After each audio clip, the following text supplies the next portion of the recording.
John chapter number 1, verses number 4 and 5. In him was life, and the life was the light of men. And the light shineth in the darkness, and the darkness comprehended it not.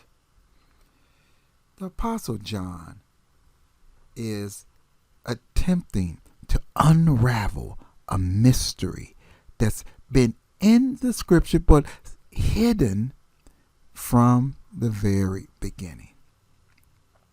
You may say, what mystery is that? Let's go to Genesis.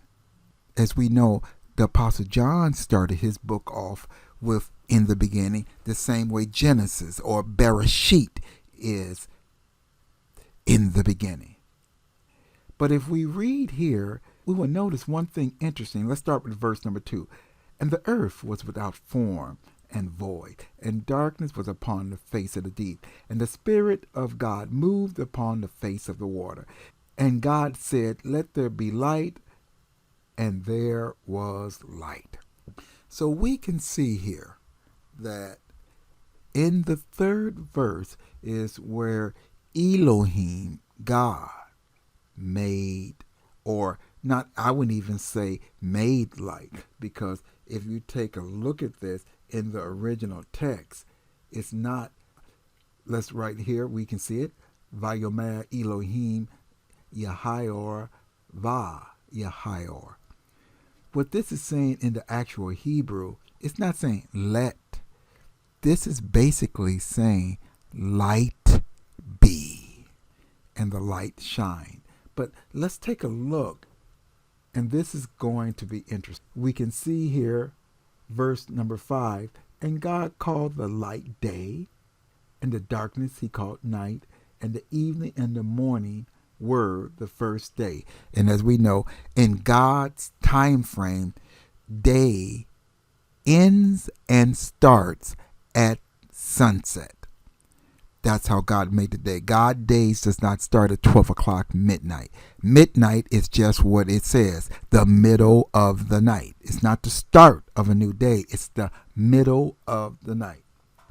Okay, so let's keep going. So we have the first day. And then we go through, and you can read verses 6, 7, where God said, let there be a firmament to divide the waters. And God created the firmament, and then that was on the second day. And then we can go to the third day. And all the land was gathered, and there appeared, the waters got separated from the waters, and the land got separated from the land, and the land was called earth, and the waters was called sea. All that happened on the third day. But take a look at this. Verse number 14. And God said, let there be lights, plural, in the firmament of the heaven to divide the day from the night. And let them be for signs and for seasons and for days and years. And then it goes on, if you can keep reading verses number 15 and 16. This is where God made the sun, the stars, and the moon. And all of this happened on day number 4. God said, let there be light on day number 1. My question to you is, what light lighted up day number 1, day number 2, and day number 3? Because the sun, as we know it, did not exist. The moon, as we know it, did not exist. The stars in heaven did not exist. What light source did Elohim use for 3 whole days to light up everything? And we have to remember, it just wasn't shining all the time. You had light and you had darkness.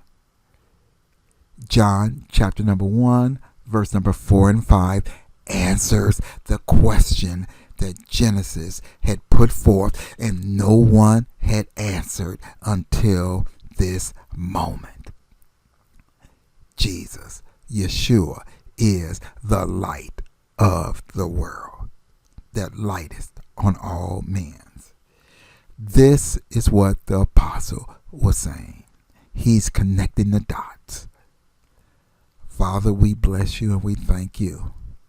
Let your light shine on us. Father, let your kingdom come in the world right now and let it manifest with signs and wonders.